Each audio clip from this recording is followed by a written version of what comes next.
آج ہم حضور غریب نواز خواجہ معین الدین چشتی رحمۃ اللہ علیہ کے عرس کے حوالے سے یہاں اسٹوڈیو میں یکجا ہوئے ہیں۔ حضور غریب نواز جن کو تمام ہندوستان سلطان الہند کے نام سے یاد کرتا ہے، آپ کی ولادت ایران کے شہر سنجار میں 530 ہجری میں ہوئی اور 630 ہجری میں آپ نے اس دنیا فانی سے پردہ فرمایا۔ اس کا مفہوم یہ ہوا کہ لگ بھگ 95 برس کی آپ کی عمر ہوئی۔ میں یہاں یہ بتاتا چلوں کہ 15 سال کی عمر میں آپ اپنے والد کی سرپرستی سے محروم ہو گئے۔ اس طرح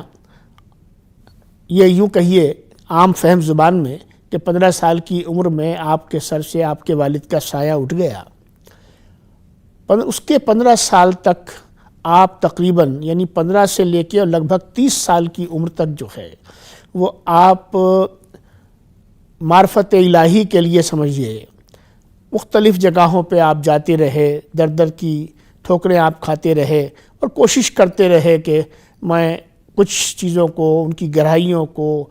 خلقت کو، خالق کو، مخلوق کو، ان تمام چیزوں میں ان کا ذہن جو ہے وہ لگتا رہا، کیونکہ بنیادی طور سے آپ کی ایک شخصیت جو ہے وہ روحانی شخصیت ہے اور آپ کو ایک اولیاء اللہ کے مقام میں آپ کو دنیا کے سامنے آنا ہے اور بڑی اسلام کی خانقاہیت کی بڑی بھاری خدمت روحانیت کی اللہ تبارک و تعالی نے آپ کا خاص حصہ رکھا تھا۔ اس کے بعد 15 سال کے بعد میں وہ جو ہیں یہ حضرت خواجہ عثمان ہارون صاحب کی خدمت میں آپ رہے اور لگ بھگ 15 سال آپ نے ان سے تعلیم حاصل کی اور اس کے بعد جب آپ کی عمر لگ بھگ 45 برس کی ہو گئی ہے تو 45 برس کی عمر میں حضور اکرم صلی اللہ علیہ وسلم آپ کے خواب میں تشریف لاتے ہیں اور آپ کو یہ حکم دیتے ہیں، یعنی اس طرح یوں کہیے کہ آپ کو ولایت پیش کی جاتی ہے اور آپ کو یہ کہا جاتا ہے کہ آپ ہندوستان تشریف لے جائیے۔ ہندوستان کے بارے میں آپ نے حضور صلی اللہ علیہ وسلم نے فرمایا، بڑا مشہور آپ کا قول ہے کہ مجھے ہند سے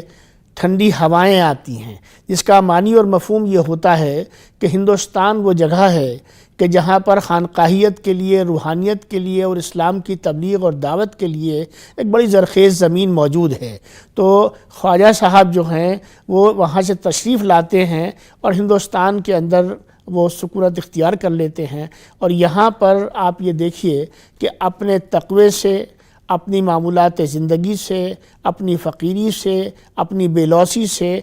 اپنی روحانیت سے اور اللہ تبارک و تعالیٰ نے جو انعامات اور اکرامات کی بارش آپ پر فرمائی ہے اور ولایت کے ذریعے سے جو حضور اکرم صلی اللہ علیہ وسلم کی معرفت آپ کو حاصل ہوئی ہے اور اس معرفت سے آپ کو معرفت الہی حاصل ہوئی ہے، تو ان تمام چیزوں کو اگر ایک جگہ جمع کیا جائے تو آپ کے سامنے حضرت خواجہ معین الدین چشتی رحمۃ اللہ علیہ کی وہ عظیم الشان، عظیم المرتبت جو ہے ایک روحانی شخصیت جو ہے، ایک ولی کی ایک اولیاء اللہ کی جو شخصیت ہمارے سامنے آتی ہے اور اس طریقے سے پھر وہ اپنے آپ کو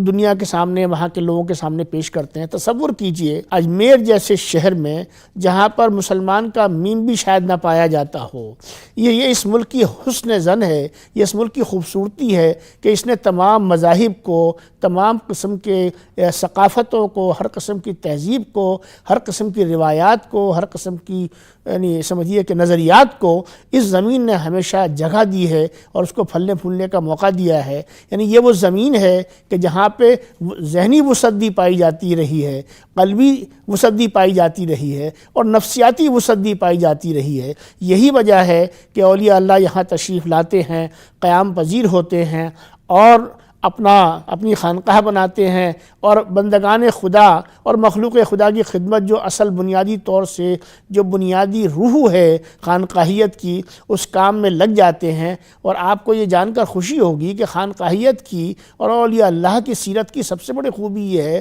کہ وہ کسی کو دعوت نہیں دیتے کہ آپ اسلام قبول کر لیجئے۔ ان کے ہاں اس طرح کا کوئی تصور نہیں ہے۔ وہاں تبلیغ اور دعوت کا معیار جو ہے ان کی اپنی شخصیت ہے، ان کا کردار ہے، ان کی سیرت ہے، ان کے معمولات ہیں، ان کی بے لوثی ہے، ان کے اندر جو غربا پروری ہے، جو ان کے اندر شفقت ہے، جو ان کے اندر سخاوت ہے، جو یعنی ایک جو حد العزیزی ہے، نرم گفتاری ہے، یعنی یہ تمام وہ خصوصیات ہیں کہ جب ان چیزوں کو انسان دیکھتا ہے اور دنیا داری نہیں ہے، فقیری کی انتہائی کیفیات ہیں، یعنی یہ وہ میدان ہے کہ جس میں فقیری ہی اصل رئیسی ہوتی ہے، یعنی دنیا اور دنیاوی مال و متاع بہت پیچھے رہ جاتے ہیں۔ مادیت پرستی کی خانقاہیت اور روحانیت میں کوئی زمین نہیں ہے، اس کی کوئی جگہ نہیں ہے۔ تو آپ تصور کیجئے جب حضور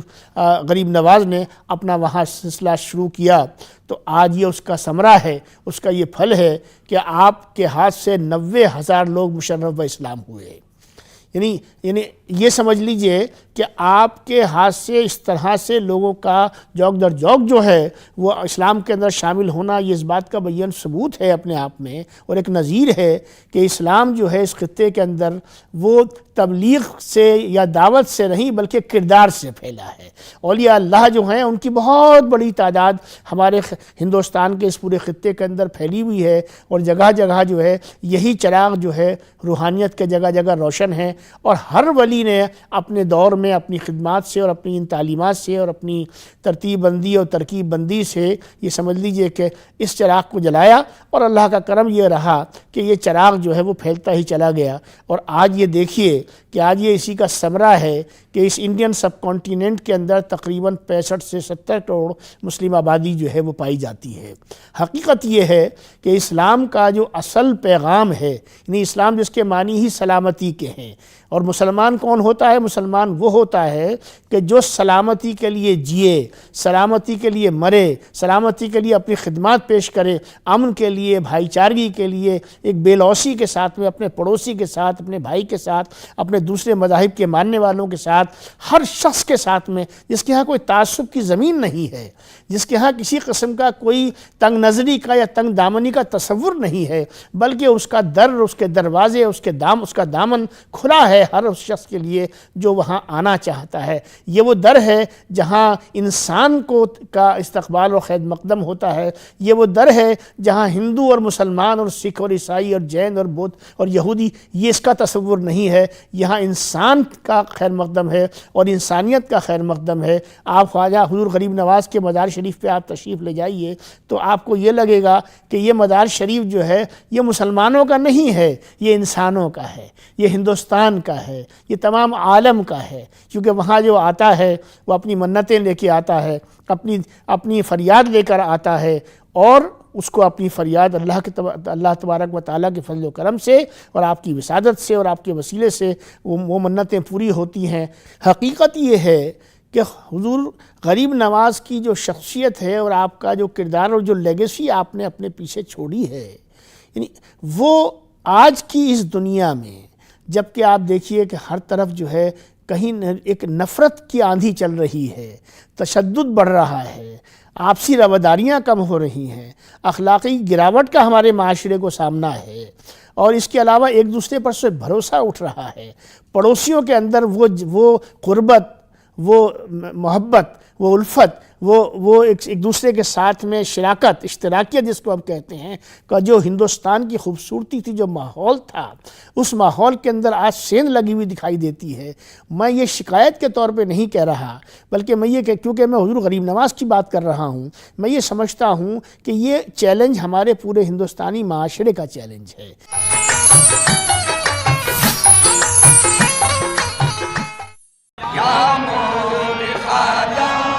ہندوستان کی جو جڑ ہے، یہ جو اس کا جو درخت ہے، اس کی جڑ میں جو نظریات پیوست ہیں، حقیقت یہ ہے کہ خانقاہیت اور اولیاء اللہ کی زندگی میں سمجھتا ہوں اس کی ایک زندہ مثال ہے۔ آج ضرورت اس بات کی ہے کہ اس ایسی صورتحال میں جب کچھ ہم اپنی بنیادی اقدار سے ہلتے ہوئے، پھسلتے ہوئے، ہٹتے ہوئے اور اس میں انتشار پیدا کرتے ہوئے دکھائی دیتے ہیں، تو ایسی صورتحال میں تو یہ گزارش کروں گا آپ کے اس توسط سے، آپ کے چینل کے توسط سے، کہ آئیے ہم حضور غریب نواز کی جو 3 بنیادی تعلیمات ہیں، شفقت کا مطلب ہوتا ہے ہر شخص کی طرف جب آپ کی آنکھ اٹھے تو محبت سے اٹھے، جب آپ کی زبان بولے تو محبت کے بول بولے، جب آپ کے ہاتھ اٹھیں تو محبت کے وستار کے لیے، اس کی ترقی کے لیے، اس کو بڑھانے کے لیے، جو دوسرے کو گلے لگانے کے لیے آپ کے ہاتھ اٹھیں، جب آپ کے قدم چلیں تو قدم محبت کے لیے چلیں نہ کہ نفرت کے لیے چلیں، جب آپ کی فکر آپ کے اندر پیدا ہو تو فکر جو ہے محبت کی فکر ہو، گلے لگانے کی فکر ہو، ایک دوسرے کے ساتھ میں مل جل کر رہنے کی فکر ہو، ایک دوسرے کے غم کے اندر اور خوشی کے اندر برابر سے شریک ہونے کی ہو، جس کے اندر حسد نہ ہو، جس کے اندر جلن نہ ہو، جس کے اندر فتنہ نہ ہو، جس کے اندر شر نہ ہو، جس کے اندر جو ہے صرف اور صرف بنیادی طور سے جو چیز ہو وہ شفقت ہونی چاہیے۔ اور شفقت کا ایک پہلو یہ بھی ہوتا ہے کہ بڑا چھوٹے پر، یعنی باپ کی جو ہے اپنے والد کی جو ہے اپنی اولاد پہ شفقت ہوتی ہے، اور میرے حضور غریب نواز کی شفقت پورے ہندوستان پہ، پورے عالم پر ہے، یہ اسی لیے آپ کو سلطان الہند کہا جاتا ہے۔ اور دوسری بنیادی جو آپ کی تعلیم ہے وہ سخاوت کی ہے۔ سخاوت کی تعلیم کا مطلب یہ ہوتا ہے کہ انسان اپنے وسائل سے بڑھ کر، اپنی سکت سے بڑھ کر، اپنی نیت کے اندر ایک ایسی انتہائی کیفیت رکھتا ہے جس کے اندر وہ ضرورت مند کی، حاجت مند کی، اپنے ساتھی کی، اپنے پڑوسی کی، اپنے بھائی کی، اپنے عزیز کی، اپنے رشتہ دار کی، اپنے وطن کی، اپنے وطن والوں کی کے لیے جو ہے وہ تن من دھن سے، جو جس کو کہتے ہیں دیسی زبان میں تن من دھن سے بھی آگے بڑھ کر ایک ایسی کیفیت میں اپنی شخصیت کو، اپنے کردار کو وہ پروان چڑھاتا ہے اور پیش کرتا ہے کہ جس سے لوگ اس کے گرویدہ ہو جاتے ہیں۔ اور تیسری چیز جو ہے آپ کو غریب نواز کہا جاتا ہے، کیونکہ غربا پروری جو ہے وہ آپ کی تعلیمات کا محور ہے۔ لنگر سازی کا جو ایک سلسلہ ہے وہ انہی راستوں سے وہ سلسلہ ہو کر گزرتا ہے، یعنی غریب کو کھانا کھلانا۔ کہنے میں بڑا آسان لگتا ہے، لیکن دوستو تصور کیجئے کہ وہ شخص، وہ بچہ یا وہ عورت یا وہ مرد یا وہ بوڑھا یا وہ جوان جس کو کئی وقت سے مان لیجئے کہ فاقے میں ہے، اس کو کھانا نہیں ملا، اس کو کہیں سے محبت نہیں ملی، اس کو کہیں سے روزگار نہیں ملا، اور ایک ایسے شخص کو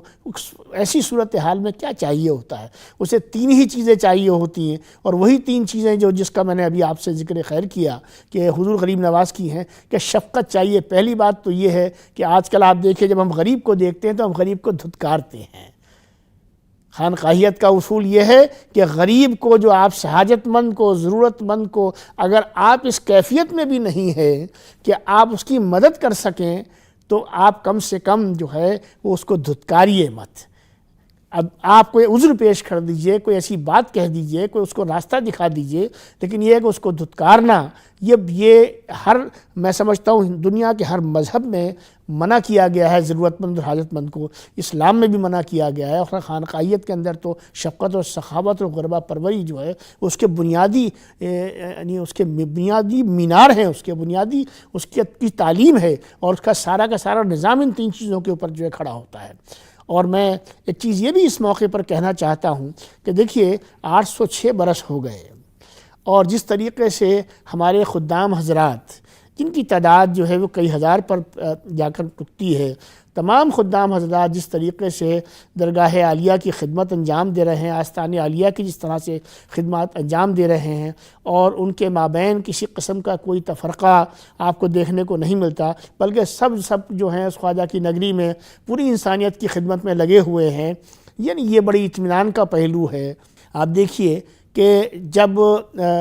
آپ دنیا سے حضور غریب نواز پردہ فرما کر تشریف لے گئے تو اس کے بعد میں یعنی 630 عیسوی ہجری کے بعد اب میں آپ کا جو ہے وصال ہوا، اور 631 ہجری سے پھر یہ عرس کا سلسلہ شروع ہو گیا، اور آج بھی وہ سلسلہ جو ہے آپ دیکھ رہے ہیں کہ وہ سلسلہ بحمدللہ بدستور جاری ہے۔ اور یہ خدام حضرات اور ان کی جو انجمن ہے، انجمن معینیہ فخریہ چشتیہ، جو اب ایک رجسٹرڈ تنظیم کی حیثیت رکھتی ہے، جس کے باضابطہ ممبران ہیں، اراکین ہیں، اور جو باضابطہ طور پہ انتخاب کر کے اپنی انجمن کی تشکیل کرتے ہیں، اس کا ایک صدر ہوتا ہے، اس کا سیکریٹری ہوتا ہے، اور وہ انجمن جو ہے وہ درگاہ شریف کے تمام انتظامات کو اور اہتمام کو، بالخصوص عرس کے حوالے سے جو بھی تمام تقریبات ہوتی ہیں، جو محفل سماع ہوتی ہے، جو مذاکرے ہوتے ہیں، ان تمام چیزوں کو جو ہے وہ وہاں پر انجام دیا جاتا ہے، اور وہ یہی حضرات ہیں، انہی کی سرپرستی میں وہ سارا سلسلہ ہوتا ہے، چاہے اس کا تعلق جو ہے درگاہ شریف کے غسل سے ہو، چاہے اس کا تعلق اس لنگر سے ہو، ان بڑی 2 دیگوں سے ہو جس کے اندر جو ہے وہ ایک مخصوص کھانا جو ہے وہ تیار کیا جاتا ہے، اور وہ کھانا وہ ہے اس پر انسانیت کا حق ہوتا ہے، اس پر کسی خاص مذہب کا حق نہیں ہوتا، اور تمام مذاہب کے لوگ اس کھانے کو تبرک سمجھ کر جو ہے وہ اس کو لیتے ہیں اور بڑی عقیدت اور احترام سے اس کو کھاتے ہیں، اور اس کے اندر سے جو ایک محبت کی اور شفقت کی اور سخاوت کی جو ایک روح اور ایک ویو نکلتی ہے، اس کو وہ لے کر اپنے ساتھ میں جاتے ہیں۔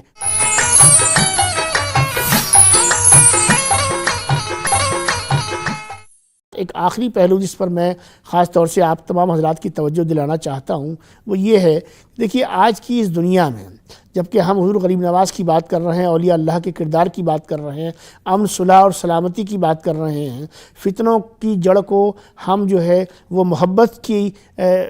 کے ذریعے سے اس کی آبیاری کرنا چاہتے ہیں، اور فتنے پہ جو ہے محبت سے ہم قابو پانا چاہتے ہیں، اس کی ہم بات کر رہے ہیں، تو ہمیں یہ دیکھنا ہوگا کہ آج کی اس دنیا میں ایک اصطلاح چل رہی ہے ریڈیکلائزیشن کی۔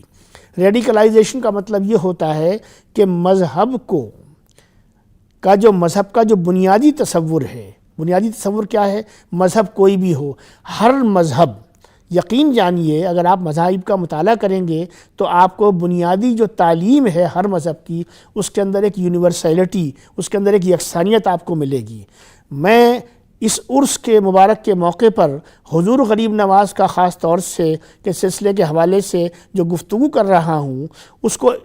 گفتگو کو اس نہج پر بھی لے جانا چاہتا ہوں کہ آج کے اس دور میں جب کہ لوگ شدت پسندی کو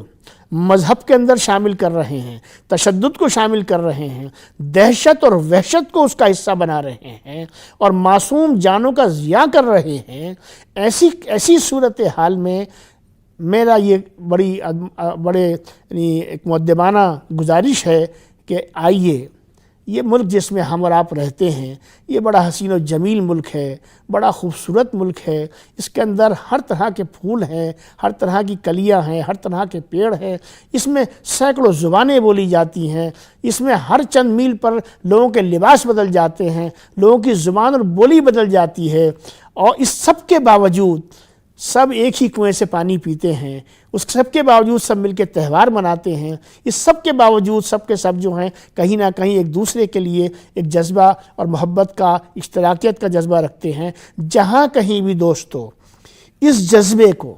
ہمارے اس احساس کو، ہمارے اس اثاثے کو جہاں کہیں بھی چوٹ لگے، اس چوٹ کو ہمیں، اس زخم کو بھرنے کے لیے میں سمجھتا ہوں ہماری یہ سب کی ذمہ داری بن جاتی ہے کہ ہم ہندوستانی کی حیثیت سے اپنے اس وطن عزیز کی خوشبو کو یہاں بھی مہکانے کے لیے بھی، اور تمام عالم کے اندر بھی اس خوشبو کو مہکانے کے لیے ہمیں یہ چاہیے کہ ہم اکٹھے ہو جائیں، ہم ایک دوسرے پر بھروسہ کرنا سیکھیں، اور ہم اپنے اندر محبت کا وہ چراغ جلا لیں، وہ چراغ جو کہ وہ حضور غریب نواز جلا گئے، وہ چراغ جو گرو نانک دیو جلا گئے، وہ چراغ جو ہیں بھگوان رام جلا گئے، وہ چراغ جو ہیں وہ حضرت عیسیٰ جلا گئے، وہ چراغ جو ہمارے دوسرے جو اور بہت سارے جو ہمارے مذاہب ہیں اور ان کے جو گرو ہیں، ان کے جو بڑے ہیں وہ جلا گئے، آج وہ ہمارا مشترکہ، ہمارا سانجھا چراغ ہے۔ ہم سب مل کر ان چراغوں کو اپنا چراغ سمجھیں، اور ان سب سے جو لو نکلتی ہے، جو روشنی نکلتی ہے، اس روشنی کو اپنا مشترکہ ورثہ سمجھیں۔ اور اگر ہم نے اپنے اندر یہ جذبات پیدا کر لیے، اس لیے کہ میں کہتا چلوں دوستو، ہندو کا خدا یا سکھ کا خدا یا عیسائی کا خدا یا جینی کا خدا یا یہودی کا خدا یا مسلمان کا خدا ایک ہی ہے دوستو، سب کا خدا ایک ہے۔ کوئی اس کو برہم کہہ رہا ہے، کوئی اس کو گاڈ کہہ رہا ہے، کوئی اس کو گرو کے طور پہ کہہ رہا ہے، کوئی اس کو رب العالمین کہہ رہا ہے، یہ ایک ہی خدا ہے۔ اس لیے کہ میرے حضور غریب نواز فرمایا گا یہ کائنات ایک ہے، اس کائنات پر سب کا حق ہے جی۔ تو اب جب کائنات ایک ہے، کائنات کا بنانے والا ایک ہے، اس کے نام زبانوں میں نام تبدیل ہوتے ہیں، لیکن خدا تو خدا ہی رہتا ہے۔ جب ہم سب کا خدا ایک ہے، یہ برہمانڈ ایک ہے، یہ یونیورس ایک ہے، یہ کائنات ایک ہے، اس کا بنانے والا ایک ہے، اور ہم سب انسان ہیں۔ ہمیں تو آج تک کوئی ایسا انسان نہیں ملا کہ جس کی بھائی ایک ناک کی جگہ 2 ناکیں ہوں، 2 آنکھوں کی جگہ 4 آنکھیں ہوں، 2 ہاتھ کی جگہ 5 ہاتھ ہوں، ایسا تو نہیں ہے۔ ہم سب کی جو شکل ہے، ہماری جو صورت ہے، ہمارا جو اسٹرکچر ہے، ہم سب کا ایک جیسا ہے۔ پھر نفرتوں کی کہاں زمین میں بچتی ہے، پھر کہاں گنجائش بچتی ہے کہ ہم ایک دوسرے سے جو ہے بجائے اس کے کہ ہم ایک دوسرے کے گلے ملیں، ہم ایک دوسرے کے بغل گیر ہوں، ہم ایک دوسرے کے ساتھ جو ہے وہ محض آرائی کو اختیار کرتے ہیں، ہمیں اس راستے کو چھوڑنا پڑے گا۔ لہٰذا میں سمجھتا ہوں کہ حضور غریب نواز کی تقوی کے ساتھ، آپ کی تعلیمات کے ساتھ، اور آپ نے جو زندگی جو گزاری اور جو سیرت اور کردار آپ انسانیت کے لیے چھوڑ گئے، اگر ہم واقعی خواجہ کو خواجہ مانتے ہیں اور ان سے واقعی ایمانداری سے عقیدت رکھتے ہیں تو دوستو، ایمانداری کا ایک پہلو امانت داری بھی ہوتا ہے، اور امانت داری کا پہلو یہ ہوتا ہے کہ جو تعلیم ہے اس تعلیم پر جتنا آپ عمل کریں گے، جتنا ان کی سیرت میں، ان کے کردار میں اپنے آپ کو ڈھالنے کی کوشش کریں گے، اتنا ہی جو ہے آپ ان سے اپنی محبت کا اور اپنے عشق کا جو ہے وہ تقاضا پورا کر پائیں گے۔ یاد رکھیے کہ عشق اسلام میں، خانقاہیت میں، روحانیت میں، طریقت میں عشق کا بڑا بھاری مقام ہے۔ عشق جو ہے کس سے ہوتا ہے؟ عشق جو ہے اللہ تبارک و تعالیٰ کی ذات سے ہوتا ہے، اور اس کے بعد کس سے ہوتا ہے؟ اس کے بعد انبیاء کرام سے ہوتا ہے، حضور پاک صلی اللہ علیہ وسلم سے ہوتا ہے۔ معرفت الہی حاصل ہی نہیں ہو سکتی جب تک کہ آپ معرفت الہی کے ذریعے ہی تو آپ معرفت رسول تک پہنچتے ہیں، اور جب معرفت رسول تک آپ پہنچتے ہیں تو آپ عشق کی انتہائی کیفیات کے اندر پہنچ جاتے ہیں، پھر آپ کو ولایت ملتی ہے، آپ ولی ہو جاتے ہیں، آپ اولیاء اللہ کی فہرست میں آ جاتے ہیں، آپ معصومین ہو جاتے ہیں، آپ دنیا کے لیے، معاشروں کے لیے ایک زندہ مثال بن جاتے ہیں، ایک چلتی پھرتی لیبوریٹری بن جاتے ہیں، اور آپ اپنے پیچھے ایک ایسا اثاثہ چھوڑ جاتے ہیں جس اثاثے کو ہم صرف عرس منا کر جو ہے یہ نہ سمجھے کہ ہم نے اس کا حق ادا کر دیا۔ مزار شریف پر چادر پوشی کر کے، پھول چڑھا کر، حاضری دے کر، اور وہاں کھڑے ہو کر فاتحہ پڑھ کر، اور وہاں پر جو ہے اپنی منتوں کے دھاگے باندھ کر اگر ہم یہ سمجھتے ہیں کہ ہم نے حضور غریب نواز کا حق ادا کر دیا، تو میں یہ سمجھتا ہوں کہ آپ نے ان کا حق ادا نہیں کیا، آپ نے ان کے ساتھ ناانصافی کی، کیونکہ ان کی سیرت، ان کا کردار اور ان کی تعلیمات اگر آپ کی زندگی میں نہیں آئیں تو اس کا مطلب یہ ہوا کہ سطحی طور پر آپ کا جو عشق ہے اس میں کہیں نہ کہیں مادے کو زیادہ حیثیت حاصل ہے اور معرفت کو حیثیت جو ہے وہ کم حاصل ہے۔ اس لیے آخر میں یہی جملہ پیش کرتے ہوئے کہ معرفت کے راستے کو اختیار کریں، اور وہ راستہ جو ہے آپ کے کردار سے، آپ کی تعلیمات سے، آپ کی زندگی سے، آپ کے معاملات سے حاصل ہوگا۔ جو دوسری چیزیں ہیں میں ان کی مخالفت نہیں کر رہا، میں ان پر کوئی سوال نہیں اٹھا رہا، لیکن ایک توازن کی طرف میں اشارہ کر رہا ہوں۔ اگر وہ توازن قائم رہے گا تو یقینی طور پر ہم سمجھتے ہیں کہ ہم عرس منانے کا بھی حق ادا کر پائیں گے، اور حضور غریب نواز سے جو ہماری وابستگی ہے اور اس سے جو ہمارا روحانی تعلق ہے، ہم اس کا بھی حق ادا کر پائیں گے۔ وطن عزیز کو عظیم تر بنائیں، روحانیت کو اختیار کریں، محبت کے پل بنائیں۔ میں سمجھتا ہوں یہی اس عرس کا بھی پیغام ہے، اور جیسے میں نے پہلے کہا کہ شفقت، سخاوت اور غربا پروری کو تمام انسانیت کے لیے ہم اختیار کریں تو میں سمجھتا ہوں کہ ایک بہترین معاشرہ جو ہے وہ تشکیل پائے گا۔ بہت بہت شکریہ۔